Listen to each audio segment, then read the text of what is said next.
గర్భసంచి ముఖద్వారానికి పూత అంటే పుండు ఏర్పడినప్పుడు క్రయో ట్రీట్మెంట్ తీసుకోవచ్చా?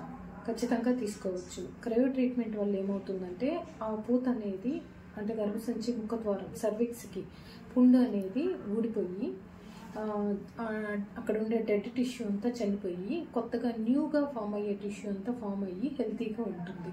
సో మనం ఎక్కువ పుండున్నా కానీ వరి అవ్వకుండా దాన్ని క్రయో ట్రీట్మెంట్ తీసుకుంటే కొన్ని రోజులు 5 years 7 years 10 years వరకు హెల్తీగా ఉంటుంది.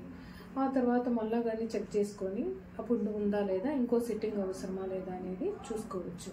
సో ఎవరు భయపడాల్సిన అవసరం లేదు. కానీ వచ్చే జనాలు ఏంటంటే పుండు ఉంటే మాకు క్యాన్సర్ ఏమన్నా వస్తుందో, గర్భసంచి తీసేసుకుంటాము అని ఎర్లీ ఏజ్లోనే వస్తున్నారు. ఎర్లీ ఏజ్లో వాళ్ళు గర్భసంచి తీసుకోవాల్సిన అవసరం లేదు. Cryo treatment